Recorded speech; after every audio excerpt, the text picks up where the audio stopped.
Assalamu alaikum students, I hope all of you are fine and healthy. Today we are going to do future progressive tense.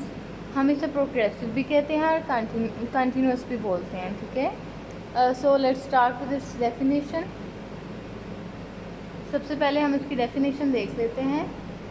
अगर किसी काम का करना, होना या सहना आने वाले ज़माने में जारी पाया जाए तो ये फ़ेल मुस्तक़बिल जारी को ज़ाहिर करता है. इसके बाद हम इसकी पहचान देख लेते हैं, that how we recognise it. Urdu फ़िक्रात के आखिर पर रहा होगा, रही होगी, रहे होंगे, रही होंगी, रहा होगा वगैरह आता है. मसलन लड़कियां बातें कर रही होंगी, मैं पहाड़ी पर चढ़ रहा हूँगा, हम सवात की सैर कर रहे होंगे. इसके बाद हम अफर्मेटिव सेंटेंसेस देख लेते हैं. आपने कुछ बातें याद रखनी हैं. That first form of verb plus ING, जिसे फोर्थ फॉर्म ऑफ वर्ब कहा जाता है और जिसे प्रेजेंट पार्टिसिपल भी कहा जाता है, इस टेंस में इस्तेमाल की जाती है, ठीक है. First form of verb plus ING is used in this tense.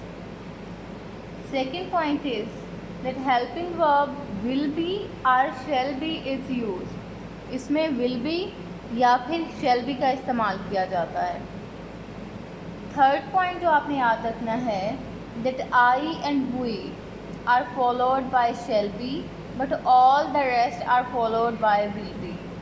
इसका मतलब है कि जब हम आई और वी को एज अ सब्जेक्ट डील करेंगे तो हमने शैल बी लगाना है फिक्रे में.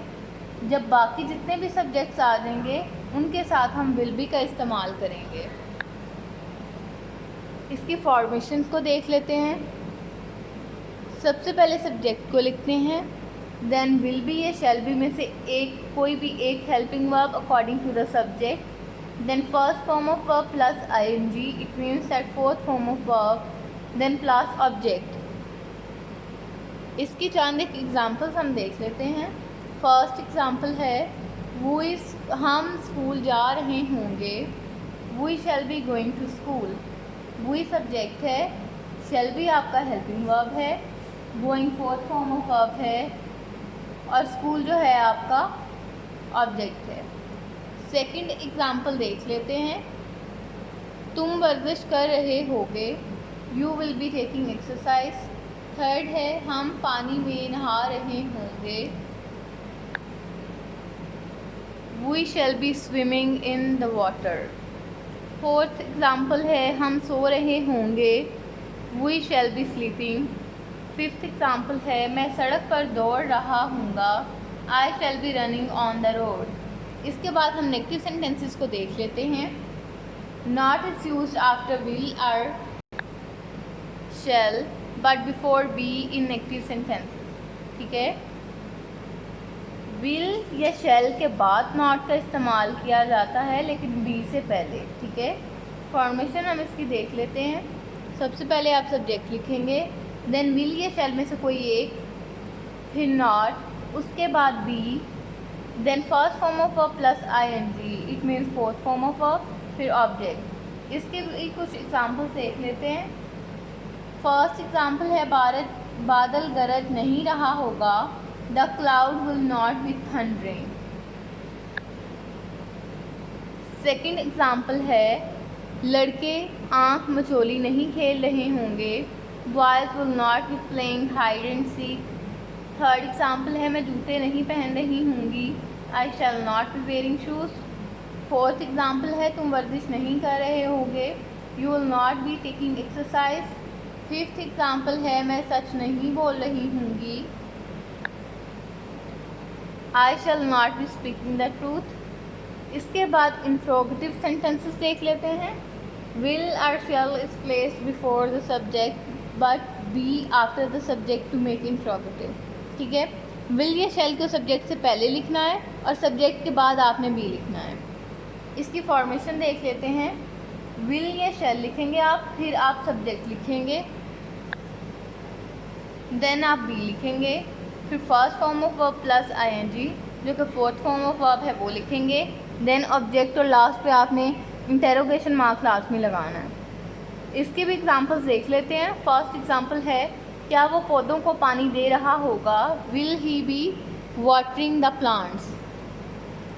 सेकेंड एग्जांपल है, क्या तुम पानी में तैर रही होगी? Will you be swimming in the water. Third example है, क्या बादल गरज रहा होगा? Will the cloud be thundering. यहाँ पे थंडरिंग एक ही वर्ड है लेकिन स्पेस कम थी, इसलिए मैंने यहाँ पे उसको आगे डैश के साथ कंप्लीट किया है। ऐसे भी लिख लेते हैं और लास्ट पे आपने क्वेश्चन मार्क लगाना है। एक बात आपने याद रखनी है, that question word is placed before the simple interrogative to make double interrogative. ठीक है, कंफ्यूज नहीं होना। सिर्फ क्वेश्चन वर्ड जो होगा आपका सिंपल इंट्रोगेटिव सेंटेंस से पहले आप लिख देंगे तो आपका डबल इंट्रोगेटिव सेंटेंस बन जाएगा। फॉर्मेशन देख लेते हैं इसकी। क्वेश्चन वर्ड लिखेंगे, देन विल ये शैल में से कोई भी एक, देन आप सब्जेक्ट लिखेंगे, फिर प्लस पी। प्लस पी का मतलब ये है कि फिर आपने बी लिखना है सब्जेक्ट के बाद, फिर first form of verb plus ING जो कि फोर्थ फॉर्म ऑफ वर्ब है वो लिखनी है। देन आपने ऑब्जेक्ट और ऑब्जेक्ट लिखने के बाद आपने क्वेश्चन मार्क लगाना है। इसकी भी एग्जांपल देख लेते हैं। वो कब खत लिख रहा होगा? When will he be writing a letter. Fifth example इसकी है, हम सड़क पर क्यों दौड़ रहे होंगे? Why shall we be running on the road. Future progressive tense जो है आपका कंप्लीट हो गया, लेकिन इसी टेंस के हवाले से कुछ बातें हैं। ये रूल्स आपने लाजमी याद करने हैं क्योंकि इस तरह आपको प्रॉब्लम नहीं होगी सेंटेंसेस को फॉर्मुलेट करते हुए प्रोग्रेसिव के टेंसेस में। ठीक है, फर्स्ट रूल है कि अगर फॉर्म ऑफ वर्ब के आखिर में ए ई आई ओ यू यानी कोई वॉवल लेटर आ जाए, कोई वॉवल वर्ड आ जाता है, तो फॉर्म ऑफ वर्ब के साथ जब आपने आईएनजी लगाना है तब उस वॉवल वर्ड को ख़त्म कर देना है। ठीक है, फॉर एग्जांपल मेक से making, make first form of verb थी, जब हमने इसको फोर्थ फॉर्म ऑफ वर्ब में कन्वर्ट करना है तो हमने क्या करना है कि इसके साथ जो वॉवल लेटर ई था उसको हमने ख़त्म कर देना है। सेकेंड रूल है कि अगर किसी फॉर्म ऑफ वर्ब के आखिर में आई ई हो तो उसे ख़त्म करके वाई लगा दिया जाता है। ठीक है, आई ई अगर है वर्ड के लास्ट पे तो आपने क्या करना है कि उसको वाई के साथ रिप्लेस कर देना है। फॉर एग्जांपल लाई से लाइंग और डाई से डाइंग। ठीक है, इन दोनों के लास्ट पे आई ई था, हमने इसको वाई के साथ रिप्लेस कर दिया। नेक्स्ट रूल है कि अगर किसी फॉर्म का आखिरी हरफ वॉवल ना हो लेकिन उससे पहले वाला हरफ वॉवल हो तो आईएनजी लगाने से पहले आखिरी हरफ जो वर्ड होता है उसको डबल कर दिया जाता है।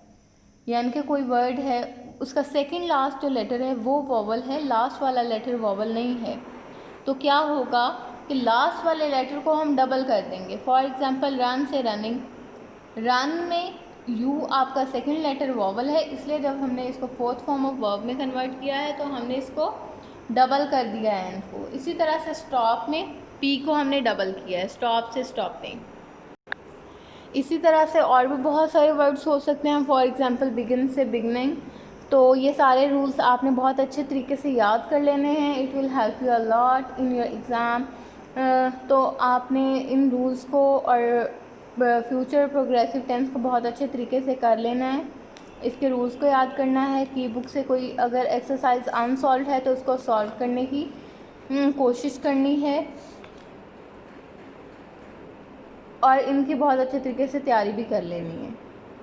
ठीक है students, stay safe, thank you so much.